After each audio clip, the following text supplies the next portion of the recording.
J'avais à l'époque, si on peut ainsi dire, négocié. On ne négociait pas avec Madame Asimov, mais on s'était arrangé pour que ce soit une association. Je lui avais dit un terme qui lui avait fait peur, mais qu'elle a accepté par la suite. Voilà, je prépare la sira, mais c'est son cours. Et je peux dire qu'encore jusqu'à aujourd'hui, je le sens très très très fort. Le mardi soir, quand je viens en cours, je viens comme vous, je viens écouter.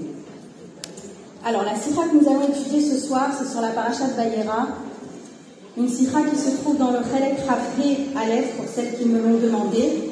Et pour des raisons, on va dire, pratiques, vous allez avoir un support sur les écrans. Alors peut-être que ça vaut le coup juste d'obscurcir un tout petit peu la salle pour qu'on puisse voir les écrans de façon un petit peu plus nette. C'est une sira que le Rabbi donc, base sur un commentaire de Rambam. On va peut-être attendre que tout le monde s'installe. Je crois qu'il y a de la musique. Ah, pardon.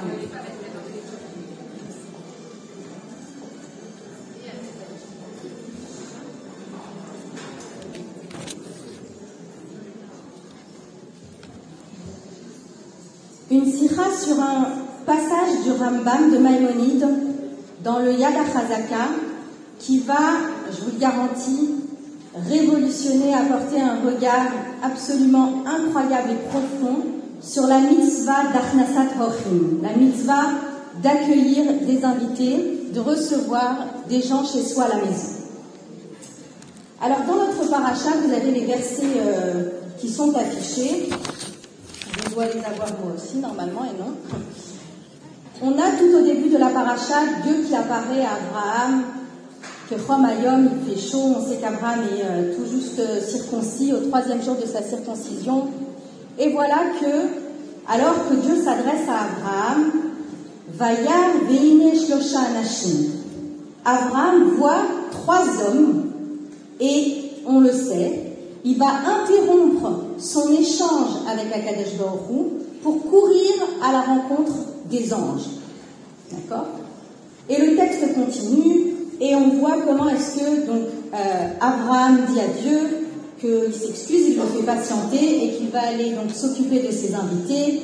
Et on voit avec quel dévouement, quel empressement, quel don de soi Abraham s'occupe de ce qu'il pense être de simples passagers dans le désert, des gens qui vivent là, qui sont de passage et qui ont besoin justement de venir se reposer sous l'ombre de son arbre, boire et manger chez lui.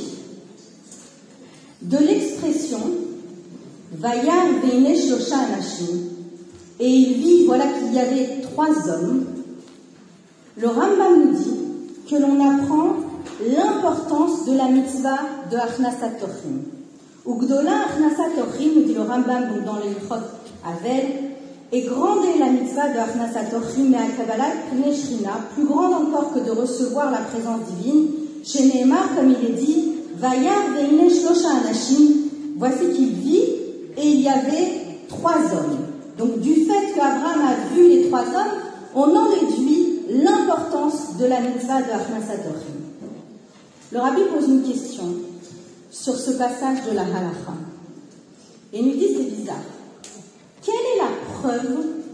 En quoi est-ce que ces mots Vayar veine shlosha anashim, et voici qu'il vit 3 hommes, en quoi est-ce que ces termes-là précisément nous enseignent qu'il est plus important, qu'il est encore plus grand de recevoir des invités que d'accueillir la présence divine?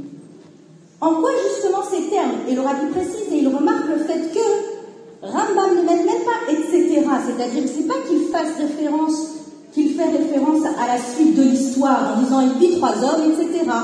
C'est-à-dire, en référence à cette histoire-là. Non.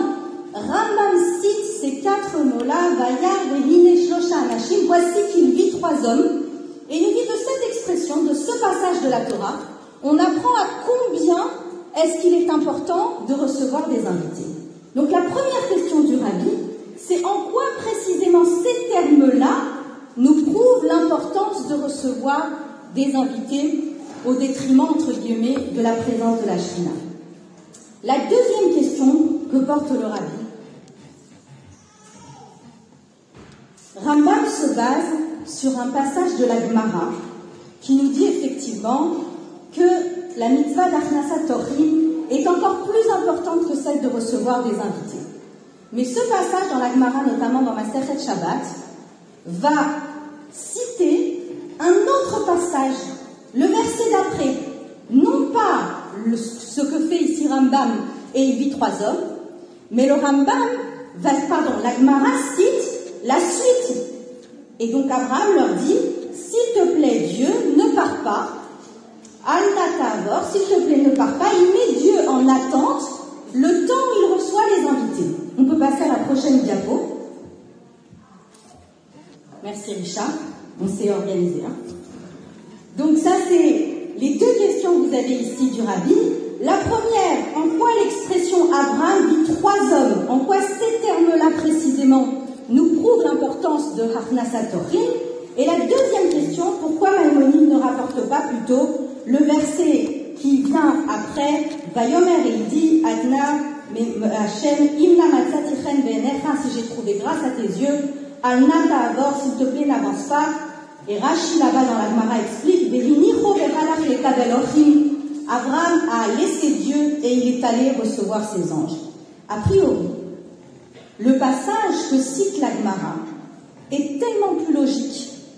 Abraham dit à Dieu, désolé, je te mets en attente, je vais recevoir mes invités, ne pars pas, mais moi je suis obligé de m'en aller les recevoir. A priori, effectivement, de là on voit une preuve.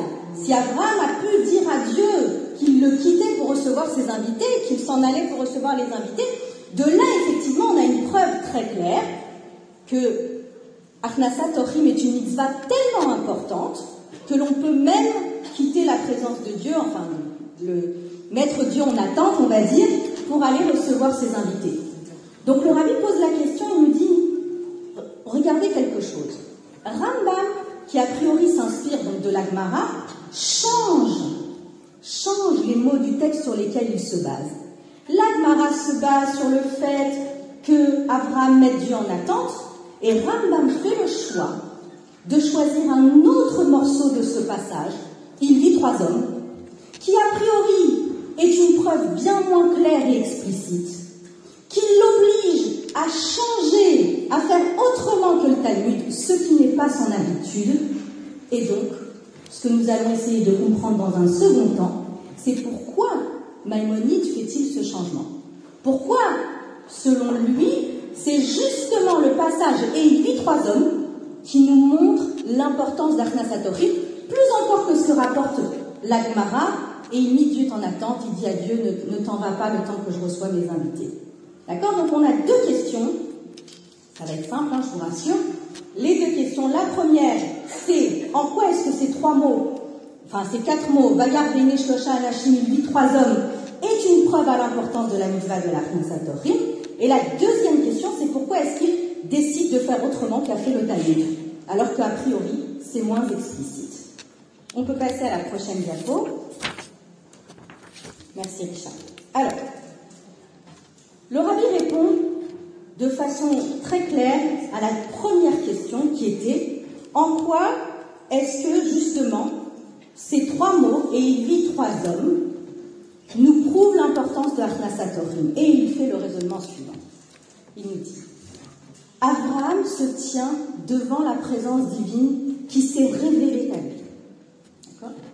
Et à ce moment-là, alors qu'il est face à Dieu, il est capable de voir, d'identifier, de repérer des passants et de faire cette analyse rapide en se disant « Ah, ce sont des gens qui passent dans le désert, je vais aller les recevoir. » Là, le Rabbi nous dit « Le fait même qu'il vit les 3 hommes, le fait même qu'Abraham les ait remarqués alors qu'il parle à Dieu. » Et là, on commence le raisonnement. Sachant que, quand on est devant Dieu, a priori, absolument rien ne peut nous distraire. Quand on est face à Dieu, aucun mouvement, aucune réaction, aucune autre circonstance autour, rien ne pourrait a priori nous distraire de cette relation, de cet échange avec Akadosh Baruch Hu. Si Abraham peut voir autre chose, peut voir ces hommes, peut voir cette mitzvah d'Achnasat Orchim qui se présente à lui, c'est la preuve même que c'est volonté divine, que c'est ce que Dieu veut, et que Dieu recevoir des invités. Du fait même qu'Abraham peut les voir, peut remarquer, peut saisir cette opportunité, cela nous prouve, parce qu'il a vu, alors qu'il parlait à Dieu, que c'est la volonté d'Akadosh Baruch Hu, sinon évidemment Abraham ne l'aurait pas, il n'aurait même pas été déconcentré par ce qui se passait autour de lui. Et le rabbi fait un raisonnement, il nous dit, imaginez déjà ce qu'on nous dit de la lecture du Shema Israël. On doit lire le Shema Israël Bechilou Re'ada, en tremblant, comme cette lettre qu'envoie un roi aux gens de son pays, et qu'on est à nouveau en train de lire, et qu'elle est toute nouvelle cette lettre, comme si le roi nous l'avait adressée ce jour-là. Imaginez aussi considérer le fait que lorsque l'on prie, la Shemona Esrei, le passage le plus important, la Hamida, dans la prière, on doit se considérer comme devant Dieu. On sait qu'on n'a aucun mouvement qui est autorisé, on ne peut pas prendre, déposer, laisser, regarder, faire des signes, rien. On doit se considérer comme si on était devant Dieu. Et là, le rabbi nous dit, Abraham, il n'est pas juste en train de lire une lettre, il n'est pas juste comme s'il était devant Dieu, il est en train d'échanger avec la Shrina révélée face à lui. Et dans cette circonstance-là, il peut voir les hommes. C'est la preuve même que c'est ça qu'Akadosh Baruch Hu attend de lui à ce moment-là, parce que sinon, évidemment, il ne les aurait même pas vus. Donc, le rabbi nous a expliqué pourquoi est-ce que pour Rambam, il vit, et Abraham vit ces trois hommes, est une preuve de l'importance de la mitzvah de Harnas HaTorim. On l'a dit. Le fait même qu'il ait vu nous prouve que pour Akadosh Baruch Hu, c'est plus important que de recevoir la Shrina. Mais cela ne répond pas encore à notre seconde question. Pourquoi Rambam décide d'apporter précisément cette preuve-là, plutôt que celle que la Gemara apporte? On a compris la preuve, on a compris en quoi elle consistait, mais on n'a pas encore compris pourquoi est-ce qu'il la préfère, pourquoi est-ce qu'il a changé du texte d'origine, de sa source, de la Gemara, qui avait préféré un autre passage de l'histoire qui mettait Dieu en attente. A priori, cette preuve, elle n'est pas tellement plus évidente. Elle est compréhensible, elle est claire, mais elle n'est pas plus évidente que l'autre passage de l'histoire où Abraham dit à Dieu, Alna ta'avor, s'il te plaît, Dieu ne t'en va pas, je vais recevoir mes invités. Donc, on va s'attarder, on va essayer de comprendre pourquoi est-ce que Rambam, entre guillemets sans tête, insiste à faire de ce passage-là de l'histoire la preuve de l'importance de la mitzvah de Harnas HaTorim. Alors, je vous le dis quand même, le rabbi, dans la suite de la Sikha, développe deux possibles réponses. On peut changer de diapo, merci Richard. Deux possibles réponses extrêmement intéressantes, extrêmement minutieuses, ingénieuses, profondes. Dans le cadre du cours de ce soir et du temps imparti, on ne va pas pouvoir les étudier, mais je vous invite à le faire, si vous le pouvez par la suite. Donc, nous, on va passer ces deux possibles réponses que le rabbi réfute pour aller directement à la réponse que le rabbi apporte. Et cette réponse-là, elle se base sur ce que souvent le rabbi nous propose de faire. Relisons le texte. Remettons les choses à plat. Remettons les choses dans leur contexte. Il y a peut-être quelque chose que nous n'avons pas lu ou apprécié, appréhendé correctement. Et c'est ce qu'on va faire ensemble. On peut changer de diapo, Richa, même deux diapos. Encore une, merci. Génial. Donc on va reprendre le texte de la halakha de Rambam. Alors je vous rassure, vous n'avez pas besoin de retenir tous ces détails-là, mais on va le lire une fois ensemble, que vous ayez une vue d'ensemble, que vous sachiez de quoi nous parlent les deux premières halakhot, et ensuite on développera.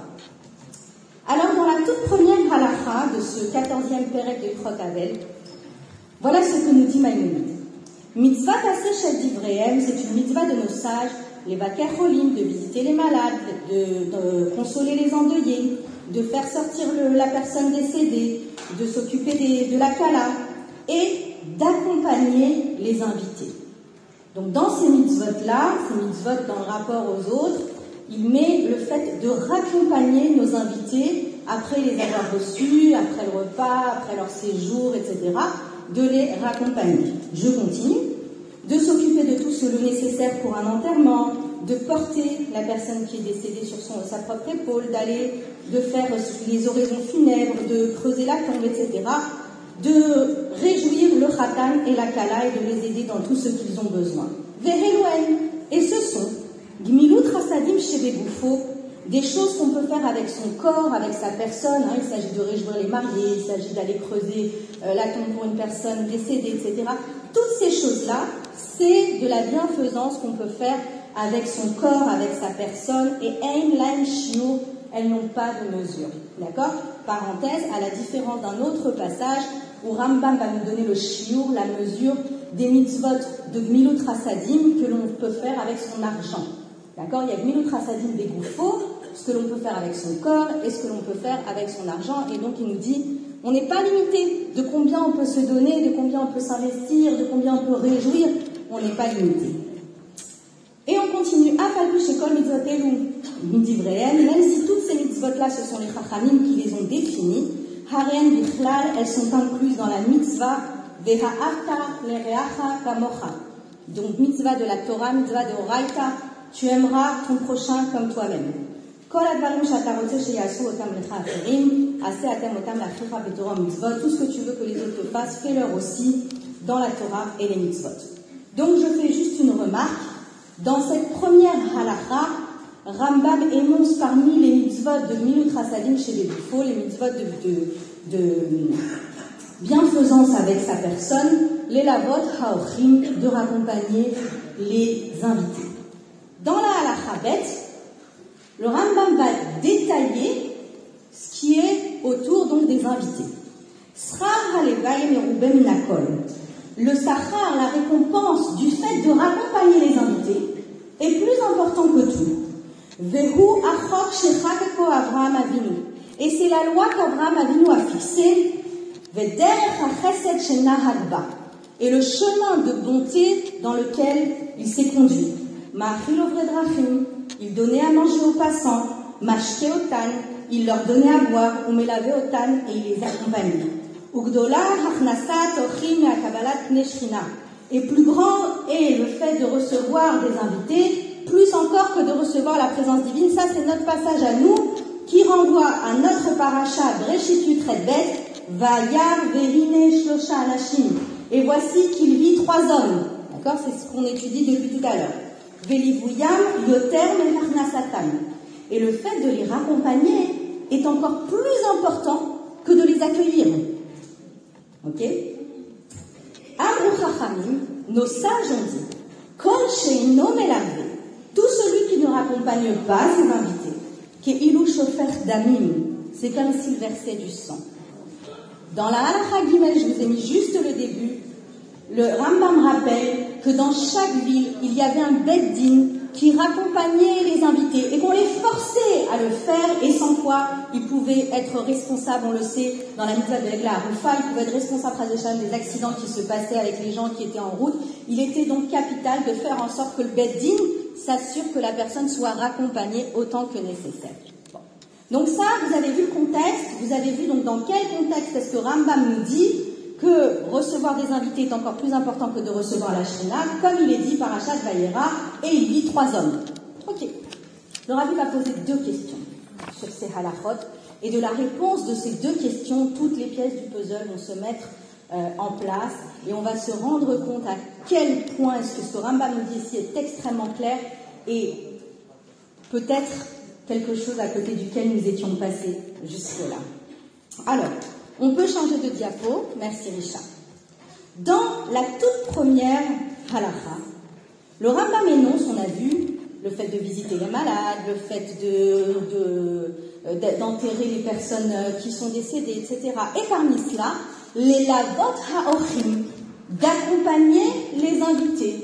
Alors vous vous êtes certainement posé la question, nous on a l'habitude d'appeler cette mitzvah comment? Hachnasat ochim, accueillir des invités. Pourquoi est-ce que Rambam n'utilise pas le générique, le terme auquel on est habitué, et on a la mitzvah de recevoir des invités? Pourquoi est-ce qu'il dit et la mitzvah de raccompagner des invités? Alors il y a peut-être 2 propositions que le Rabbi va mettre de côté, mais on va les mentionner très rapidement quand même. Il dit peut-être parce qu'on parle de mitzvot chez Begoufo, on a dit on parle de Gmilut Chasadim qu'on peut faire avec sa personne, pas avec son argent. Or, donner à manger, donner à boire, c'est faire Gmilut Chasadim avec son argent, pas avec son corps. Donc peut-être que Rambam met ici seulement la mitzvah de raccompagner. Raccompagner, effectivement, on le fait avec sa personne et pas son argent. Et c'est la raison pour laquelle il ne parle que du fait de raccompagner. Le Rabbi nous dit non, c'est pas la bonne réponse. Parce que dans la Halacha Bet, juste après, quand il développe, il nous parle d'Abraham Avinu qui donne à manger, qui donne à boire et qui raccompagne. Donc quand il développe, il fait référence à l'ensemble des mitzvot que nous connaissons sous le titre, a priori, de Hachnasat Orchim. Alors, deuxième proposition, le Rabbi dit peut-être que c'est justement pour accentuer l'importance du fait de raccompagner les invités. Donc, il ne met pas Hachnasat Orchim, il accentue en disant raccompagner les invités. Le Rabbi nous dit, mais après, dans la Halacha Bet, vous avez toutes sursauté, hein, il le fait avec une emphase incroyable en disant celui qui raccompagne pas les invités, c'est comme s'il verse le sang. Donc, il le fait juste après de façon encore plus forte. Alors, ici, c'est certainement pas son intention.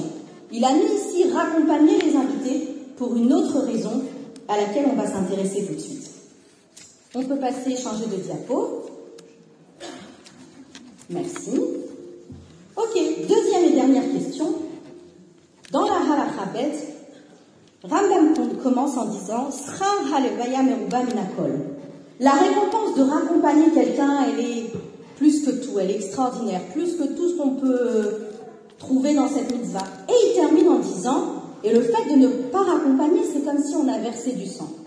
Le Rabbi dit, quand on lit ce passage-là, l'effet, il est tellement puissant qu'à côté de ça, de dire à une personne, tu as une grande récompense pour avoir accompagné, c'est à la limite banal, voire inutile. Le Rabbi dit, c'est ta fait, ça, pourquoi est-ce qu'on avait besoin de dire la récompense est très importante si après tu me dis quelque chose qui a un effet tellement plus fort sur moi en me disant et si tu le fais pas c'est comme si tu avais versé du sang.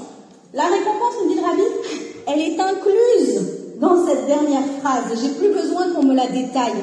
Si c'est tellement grave de ne pas le faire, je comprends à quel point c'est important de le faire.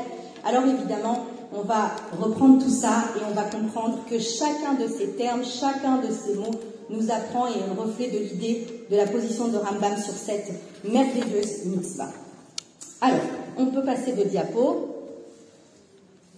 Merci Richard. Super. Donc en introduction, le Rabbi nous dit la chose suivante. Il y a deux aspects à la mitzvah de Gmilut Chasadim, c'est-à-dire à toute mitzvah de bienfaisance.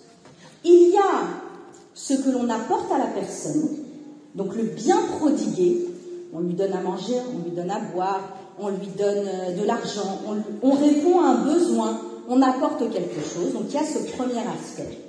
Et il y a un deuxième aspect qui est la bonté dont fait preuve l'auteur de ces actions. D'accord? Donc il y a celui qui reçoit, il y a celui qui donne, il y a les conséquences positives de ce qui est fait, et il y a la bonté qui anime et qui est générée par la personne qui est à l'origine de ces bonnes actions. De façon générale, l'important, ce que l'on retient dans les mitzvot de Gmilut Chasadim, c'est quoi? C'est le bien que l'autre reçoit. Il a reçu à manger, il avait besoin à manger. Il avait besoin à boire, il a eu à boire. Il avait besoin de ceci, il a reçu cela, etc. La preuve en est, nous dit le Rabbi. Halachiquement, vous savez que l'on a dit que si vous aviez une petite pièce de monnaie qui est tombée de votre poche, vous ne vous en êtes même pas rendu compte. C'est pas que vous n'aviez pas l'intention de la donner. Vous ne vous en êtes même pas rendu compte. Vous n'étiez pas du tout donc intentionné dans cette action-là. Un pauvre est passé derrière. Il a ramassé cette pièce de monnaie. Grâce à cela, il s'est nourri. Vous avez accompli la mitzvah de Tzedaka. Qu'est-ce que j'en déduis? Que l'important, c'est quoi? Le bénéfice, la conséquence positive qui arrive à la personne qui avait besoin. Beaucoup plus que l'intention du cœur et ce que la personne a ressenti et développé et généré à ce moment-là. Donc ça, encore une fois, c'est de façon générale dans Gmilut Chasadim, a priori, on se concentre davantage sur le bénéfice, le résultat de l'action qui est donc apporté à la personne qui avait besoin de la chose. Le chidouche, la nouveauté ici, que Rambam nous présente, c'est que dans la mitzvah de Hachnasat Orchim, dans la mitzvah de recevoir des invités, c'est pas tant ce que l'on apporte à manger, à boire, à dormir, etc. à la personne, mais c'est davantage le chesed, la bonté avec lequel on le fait. Notre invité, doit pouvoir ressentir clairement que nous l'avons reçu, que nous lui avons ouvert notre porte, donné à manger, donné à boire, donné ce que nous lui avons donné, le temps, etc., etc., parce que nous l'aimons, parce que nous sommes intéressés, que nous avons un réel investissement personnel pour son bien-être. Il doit pouvoir percevoir, recevoir ce chesed de façon claire, au moins autant que tout le reste. Cela fait partie intégrante de la mitzvah, et sans celle-ci, elle n'est pas complète. Donc je redis, la particularité de Harnasat Ochim, et on va voir comment est-ce que Rambam nous le dit ici dans le texte, c'est que le chesed généré, l'intention du cœur, la préoccupation de l'autre pour son invité, se doit d'être ressenti par l'invité à tout moment où il a été reçu, et de façon générale qu'il sente que c'est par amour véritable, par amitié véritable, par compassion véritable, etc., qu'on l'a reçu. Comment est-ce que cela se vérifie? Quel est le détail de la mitzvah qui va le prouver? C'est le fait de le raccompagner. Voilà. Quand on va prendre le temps de le raccompagner, de lui montrer que c'est pas juste on a fait techniquement ce qu'il y avait à faire et on est quitte, mais que voilà, on se sépare pas tout de suite et qu'on s'enquiert que la suite sera comme elle doit être, etc. C'est par cette action-là précisément que l'on prouve à notre invité qu'on était réellement intéressé par sa personne, réellement préoccupé, réellement investi avec amour et avec sincérité. C'est le fait de raccompagner la personne. Et maintenant, on va retrouver tout cela dans le texte de Rambam. Et je vous le dis d'emblée, vous l'avez entendu tout à l'heure, Rambam le disait de façon allusionnée quand il rappelait que toutes ces mitzvot que nos sages ont instituées dérivent de la mitzvah de tu aimeras ton prochain comme toi-même, de cet amour que l'on doit avoir pour l'autre. Alors on va reprendre le texte très rapidement. On peut passer à la prochaine diapo. Merci Richard. Alors on s'était posé la question, pourquoi est-ce qu'on nous dit Srar halevaya meruba minakol? Le plus important, la récompense la plus importante, c'est pour le fait d'avoir accompagné. Quand jusqu'à la fin, on nous dit, et si tu ne l'as pas fait, c'est comme verser du sang. A priori, on a dit c'est inutile à côté de la gravité de verser du sang. Évidemment, le Sahar, il est inclus, on a dit, dans la gravité. Alors, le rabbi nous dit la chose suivante. Rambam, il est là pour préciser, en fait, que le fait de raccompagner la personne, on vient de le dire, a pour objectif de lui témoigner notre amour, notre investissement véritable et le fait qu'on est véritablement là pour lui. Et quand il nous dit, il commence par dire Srar alevaya meruba minakol, que le plus important c'est de le raccompagner, c'est une suite logique avec tout ce qui va être dit par la suite. Par la suite, il va nous dire Vehu achok shechakeko Avraham Avinu, et ça c'est la loi qu'Avraham a instaurée. Donc il a commencé par les vieillards, le fait de raccompagner, et il continue. C'est ça qu'Avraham a instauré. Et quand il détaille, il ne parle pas que du raccompagnement. Manger, boire et raccompagner, Vehu derech hachesed, et ça c'est le chemin de bonté chez Nahagba. Derech hachesed. Comment est-ce qu'Avraham pratiquait la bonté? Il donnait à manger, à boire et il raccompagnait.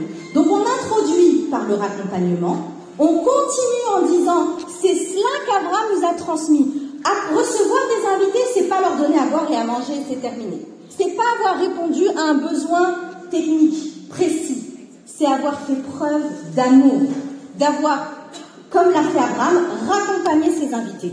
Et ensuite il termine en disant celui qui ne le fait pas, c'est comme s'il versait du sang.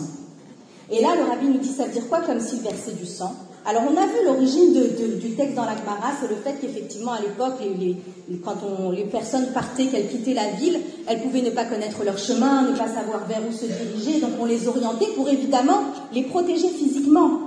Mais il y a aussi ce sens-là, que celui qui ne raccompagne pas son ami, c'est comme s'il versait du sang, parce qu'à ce moment-là, l'ami comprend qu'il n'était pas le bienvenu, qu'il n'était pas véritablement désiré, qu'il manquait cet amour et cette préoccupation sincère. Et alors, Keilu Shofer Damim, c'est comme si on a versé du sang. Parce que Kol Hamalbim Pnei Chavero Barabim, tout celui qui gêne son ami, Keilu Shofer Damim, c'est comme s'il verse du sang. Et là-bas dans la Gemara, on explique qu'est-ce que ça veut dire, quel rapport entre faire honte et verser du sang.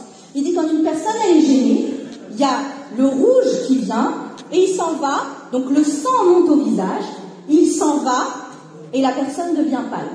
Donc il y a un versement de sang, il y a un aller-retour de sang qui correspond à Shfichut Damim, qui correspond au fait de verser le sang, parce qu'on aura mis cette personne mal à l'aise, elle ne se sera pas sentie sincèrement, profondément désirée. D'accord? Et pour conclure et boucler la boucle, comme on dit, on en revient à cette première question qu'avait eu Rambam. Pourquoi avoir donc dénommé cette mitzvah, non pas Harnasat Ochim dans la Halacha Aleph, mais les Lavot Ha'ochim, raccompagner les invités? Parce que c'est dans le fait de raccompagner les invités que s'exprime véritablement l'importance, la puissance et l'obligation de Harnasat Ochim. Donc très rapidement, ce que l'on a dit jusque-là, c'est que ce que vient mettre en avant ici Rambam, par la façon dont, petit 1 dans la Halacha Aleph, il appelle la mitzvah, non pas Harnasat Ochim, mais raccompagner les invités. Petit 2 dans la Halacha Bet, comment il continue, il développe en disant, c'est ce que nous a enseigné Abraham Avinu en donnant à manger, à boire et raccompagnant. Et si on ne le fait pas, on gêne notre ami, c'est comme si on verse le sang. Il nous explique que dans la mitzvah d'Harnasat Ochim, il y a cette particularité à laquelle il faut faire très attention, c'est de faire sentir à l'invité qu'il est désiré, qu'on est profondément intéressé par son bien-être, préoccupé par son bien-être, qu'on est heureux de l'avoir, qu'on est content de passer ce moment avec lui, et cela s'exprime dans le fait de raccompagner nos invités. Le Rabbi, entre parenthèses, nous dit que c'est également vrai de la mitzvah de Tzedaka. On voit que la mitzvah de Tzedaka aussi, le fait de donner à quelqu'un doit se faire avec le sourire. Besever panim yafot, avec un visage agréable, et que cela, ça fait partie intégrante du sens de la mitzvah. Alors, on peut passer de diapo et on va répondre à notre question du début. Souvenez-vous, Rambam a choisi, bravo, Rambam a choisi de faire différemment que la Gemara et de choisir comme source, comme texte de base, Vayar Vehine Shlosha Anashim. Et voici qu'il vit 3 hommes. Et de là, il déduit que Gdolach Nasatochim Akbalat Neshrina. C'est plus important de recevoir des invités que la Shrina. Pourquoi? Le Rabbi nous dit maintenant on comprend tout. Parce que pour Rambam, ce qu'il veut mettre en avant, c'est l'importance de voir l'autre. Et ça commence pas au moment où tu donnes à manger, ça commence pas au moment où tu donnes à boire, le fait de remarquer qu'il y ait quelqu'un d'autre. C'est plus important que de recevoir la Shrina. Vayar vehine shlosha nashim. Alors qu'Abraham est occupé avec ce qu'il y a de plus spirituel, de plus élevé, de plus extraordinaire, peut-être ce qu'il attendait le plus dans sa vie. À ce moment-là, Abraham voit l'autre, voit le besoin, et il va s'investir dans la mitzvah de Ahavat Israël, dans la mitzvah de Harnasat Ochim, plus précisément, avec tout son cœur. Il va courir, et rappelez-vous, il est circoncis depuis 3 jours à son âge, etc., etc. Voilà, donc on a répondu à cette question-là. Et juste avant de conclure, le Rabbi nous dit que, au passage, cela répond à une autre question à propos de l'histoire d'Abraham Avinu qui reçoit les invités. On apprend de cette histoire, on a compris halachiquement l'importance, la teneur de la mitzvah, la définition également de la mitzvah, l'importance de recevoir la mitzvah, même si ça nous demande de mettre de côté Kabbalat Pnei Shrina, même si ça nous demande de mettre de côté le fait d'avoir le Gilouï d'Akadosh Baruch Hu à ce moment-là. D'accord? Là-dessus, le Rabbi pose la question et dit on peut se demander, mais au final, Abraham, il n'a pas reçu des hommes. Nous, on sait que c'était des anges. Il a été trompé par l'apparence des anges, d'accord, qui apparaissaient comme des hommes. Donc concrètement, il leur a pas donné ni à manger, ni à boire. Il a répondu à aucun de leurs besoins. A priori, on pourrait dire, il n'a pas fait la mitzvah de Harnasat Ochim. Mais dans ce cas, 2 questions. Petit 1, il a interrompu Dieu pour recevoir des invités? Non, pour rien. Petit 2, comment est-ce que d'un cas, finalement, qui est aussi problématique, on puisse apprendre la halacha, on puisse avoir une référence de din, une référence halachique, sur un cas où justement Abraham n'a pas fait Harnasat Ochim finalement. Si tu veux m'enseigner la mitzvah de Harnasat Ochim, donne-moi comme exemple un passage où ça s'est vraiment passé. Dans le cas d'Abraham, ça ne s'est pas réellement passé. Alors le rabbi il répond à cette question, il dit maintenant on peut répondre à cette question. Maintenant qu'on a compris qu'Achnasat Orchim c'était quoi? C'était s'investir avec bonté, au point que l'autre ressente la bonté. Alors on va voir qu'Abraham a accompli la mitzvah pleinement. Il a vu ces hommes et il a été prêt à arrêter Dieu pour les recevoir parce qu'il était préoccupé de leur situation dans le désert, etc.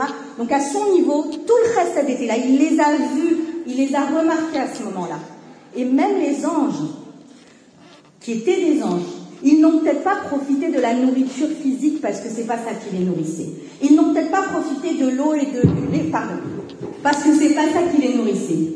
Mais ils ont senti à combien Abraham s'était investi. Et ce sont des anges. Et Abraham, c'est Abraham. Abraham, c'est une neshama d'un niveau très élevé. Il est celui à propos duquel Dieu dit Chaviv, il m'est chéri, qui est dative, je le connais, dans le sens d'union, dans le sens de Merkava, il fait un avec Akadosh Baruch Hu. Et ce Abraham s'occupe de le recevoir. Ce Abraham se démène pour eux. Les anges sont extrêmement honorés. Les anges profitent, bénéficient pleinement de la Achnasat Orchim d'Abraham, qui est donc une mitzvah pleinement accomplie. Voilà. Alors, mesdames, en cette soirée, on commémore donc le Yortzeit de notre cher Rav Azimov et bien sûr de Madame Azimov. Je pense qu'on ne pouvait pas trouver un sujet plus juste en lien avec ce qu'ils ont été pour nous et le message qu'ils nous ont transmis. Voir l'autre, l'aimer, sincèrement, pas juste pour répondre à une obligation, à un devoir, ou à ce que notre bonne conscience nous dicte, mais vraiment et profondément.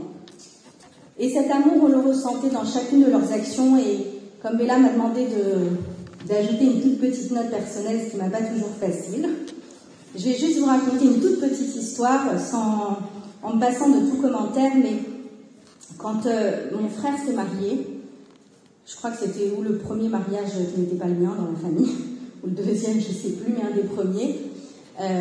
Grâce à Dieu, donc j'attendais un bébé et la grossesse faisait que je ne pouvais pas voyager. Évidemment, c'était très décevant de ne pas pouvoir voyager au mariage de son frère, mais bon, grâce à Dieu, c'était pour des bonnes raisons. Donc je m'y suis faite. Je crois que maman m'a commandé un tips pour le soir du mariage. Elle avait tout prévu avec... Non, Hannah Zenberger, elle m'a fait le Shabbat. Ça oui, effectivement, c'était encore mieux que tout. Mais je dois vous dire que le soir du mariage, c'était un mardi soir. Il doit être 4h30 de l'après-midi, donc heure locale, la Choupa en Israël. Et je vois le 4038 voilà, s'afficher. Et elle m'appelle, elle me dit « Je sais ce que c'est que de ne pas être au mariage d'un frère, alors je ne voulais pas te laisser toute seule. » Et de cette heure-là jusqu'à l'heure du cours, elle est restée au téléphone avec moi pour ne pas que je sois triste, pour ne pas que je sois seule pendant le mariage de mon frère. Elle m'a demandé à propos, je sais pas, d'une de mes amies, je ne sais pas pourquoi elle est tombée sur elle, mais où est-elle? Je lui ai dit, bah, c'est mardi soir, elle est certainement en cours. Elle dit, non, elle aurait dû venir passer la soirée avec toi. Et elle est partie au cours, j'ai juste eu le temps de manger, d'aller aux toilettes, voilà. Et en revenant du cours, elle m'a rappelé. Voilà, pour rester avec moi jusque tard dans la soirée. Alors, j'en dirai pas plus, je dirais simplement que je prie Hachem pour qu'on soit à la hauteur de ce qu'on a reçu, au moins un petit peu. Et je voudrais aussi ce soir, je ne sais pas pourquoi, juste profiter pour remercier sincèrement Béla d'avoir, avec tous les efforts que ça représente, de nous permettre de continuer à vivre ce mardi soir, à vivre cet amour, à nous rassembler autour de la Torah et d'un message qu'on ressent tous profondément. Donc Madame Azimov, elle continue de nous accompagner, de nous guider, de nous transmettre ces messages tout au long de l'année, souvent de manière très très directe et incroyable le mardi soir. Et on est souvent très très époustouflés par la Hashgacha Pratit. Et donc, simplement, j'aimerais dire à chacune d'entre vous, comme elle le disait, il faut venir, il faut étudier, il faut... Alors c'est très bien, aujourd'hui il y a les téléphones, etc. Mais ce ensemble, j'ai une amie qui me disait, j'aime beaucoup cette expression, elle me dit, on est comme, enfin, pendant le galout, comme des pingouins sur la banquise qui se serrent les uns contre les autres. On a besoin de ce ensemble, on a besoin de cette chaleur, on a besoin tous de cet amour, et Dieu fasse que très très vite, voilà, cet exil puisse se terminer avec la retrouvaille de tous nos très très chers.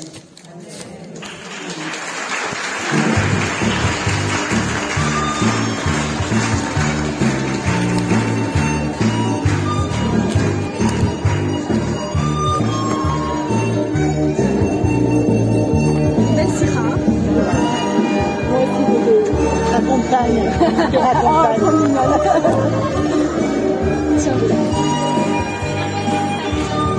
Qu'est-ce que tu m'as fait là? La vie, c'est que l'enfant là. Royal. Je l'ai écrit ce matin. Royal, voilà. C'est top. Elle est belle.